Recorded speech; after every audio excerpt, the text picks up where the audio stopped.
Hi, ഞാൻ doctor Amrita റഹീം, ഡൽഹിയിൽ നിന്നാണ് സംസാരിക്കുന്നത്.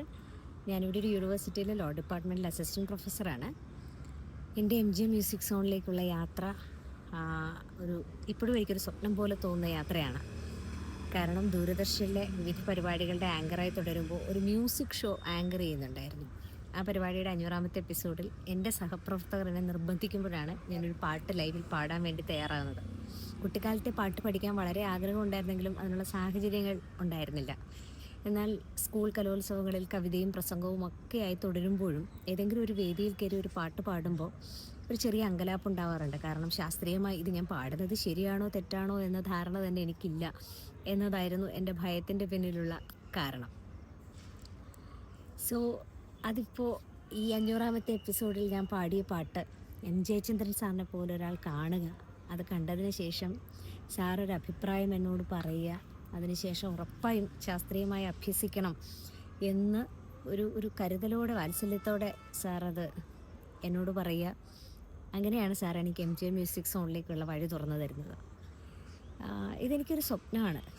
കാരണം ഇങ്ങനെയൊരു വലിയ പ്ലാറ്റ്ഫോം, പിന്നെ ഒരുപാട് അങ്കലാപ്പുകളുണ്ടായിരുന്നു. ഒന്ന്, സമയമാണ് പ്രധാനപ്പെട്ട പ്രശ്നം.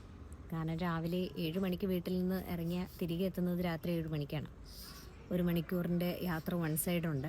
ഇതെല്ലാം കഴിഞ്ഞ് വന്ന് എപ്പോഴാണ് പഠിക്കുക എന്നുള്ളതൊക്കെ എനിക്ക് അങ്കലാപ്പായിരുന്നു.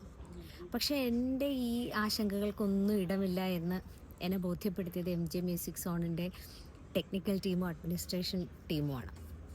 ആ അഡ്മിനിസ്ട്രേറ്റീവ് ടീം ഒരു കാരണങ്ങൾ കൊണ്ടും എൻ്റെ ക്ലാസ്സുകളൊന്നും, എൻ്റെ സമയക്കുറവൊന്നും അതിനെ ബാധിക്കാതെ, എൻ്റെ ക്ലാസ്സുകളൊന്നും മുടങ്ങാതെ എന്നെ കൃത്യമായി MGM മ്യൂസിക് സോണിൻ്റെ പ്ലാറ്റ്ഫോമിലേക്ക് അവരെത്തിക്കുകയായിരുന്നു. വളരെ കൃത്യമായി പഠനം നടന്നു പോകുന്നുണ്ട്. വളരെ ചുരുങ്ങിയ ചില ആരോഗ്യ പ്രശ്നങ്ങളുടെ ഘട്ടത്തിലല്ലാതെ ഒരിക്കലും ക്ലാസ്സുകൾ മുടങ്ങാതെ എൻ്റെ സമയത്തിനനുസരിച്ച് എനിക്കത് മാനേജ് ചെയ്യാൻ വേണ്ടി എന്നെ സഹായിക്കുന്നുണ്ട്. ഇനി പറയേണ്ടത് എൻ്റെ ഗുരുവിനെ കുറിച്ചാണ്. പത്മശ്രീയാണ് MGM മ്യൂസിക് സോണിലെ എൻ്റെ ഗുരു. യഥാർത്ഥത്തിൽ ഞാൻ പഠിക്കാൻ തുടങ്ങുമ്പോൾ ഈ പ്രായത്തിൽ ഇനിയിപ്പോൾ ഇത് പഠിക്കാൻ തുടങ്ങുമ്പോൾ എങ്ങനെയായിരിക്കും ഈ പ്രായമെന്ന് ഉദ്ദേശിച്ചത്, അറിഞ്ഞോ അറിയാതെയോ ചില രീതികളൊക്കെ നമ്മൾ ഇത്രയും കാലം ഈ പാടി നമ്മുടെ തൊണ്ടയ്ക്കൊരു ശീലം വന്നിട്ടുണ്ടാവും. എൻ്റെ അറിവിലേക്ക് ആ രീതികളൊക്കെ ചില ഉറച്ചു പോയിട്ടുണ്ടാവും. അതൊക്കെ ഇനിയിപ്പോൾ ഞാൻ പഠിക്കാൻ തുടങ്ങുമ്പോൾ ഇതൊക്കെ മാറുമോ, അല്ലെങ്കിൽ അത് ശരിയാണോ, ഇങ്ങനെ ഒരുപാട് ചോദ്യങ്ങളുമായിട്ടാണ് ഞാൻ ഗുരു പത്മശ്രീയുടെ മുന്നിലേക്ക് വരുന്നത്. പക്ഷേ ഞാൻ ആദ്യ ക്ലാസ് മുതൽ ഈ ദിവസം വരെ ഒരു എന്തൂസിയാസം, ഈ പാട്ട് പഠിക്കുക എന്ന് പറയുന്നത് എൻ്റെ സ്വപ്ന സാക്ഷാത്കാരം എന്നതിനപ്പുറത്തേക്ക് ഇത് കൂടുതൽ കുറേ കാര്യങ്ങൾ മനസ്സിലാക്കാനുണ്ട്, ഇതിൽ കുറേ കാര്യങ്ങൾ ഗവേഷണ സാധ്യതയുണ്ടെന്നൊക്കെയുള്ള ഒരു ഏറ്റവും നല്ലൊരു എന്തൂസിയാസം എന്നിൽ ക്രിയേറ്റ് ചെയ്യാൻ എൻ്റെ ഗുരു എല്ലാ ദിവസവും, അല്ലെങ്കിൽ ഓരോ ദിവസവും എൻ്റെ ക്ലാസ്സിനിടയിൽ ശ്രമിക്കാറുണ്ട്. അതെനിക്ക് വളരെ ഉപകാരപ്പെടുന്നുണ്ട്.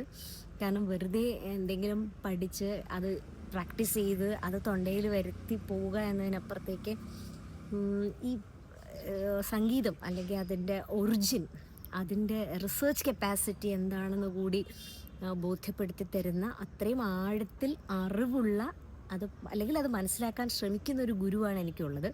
അങ്ങനെ ഒരു ഗുരുവിൻ്റെ പ്രസൻസും ട്രെയിനിങ്ങും ഉറപ്പായിട്ടും എൻ്റെ ഈ മ്യൂസിക്കൽ ജേണിയിൽ വലിയൊരു അസറ്റായിരിക്കും എന്നാണ് ഞാൻ വിശ്വസിക്കുന്നത്.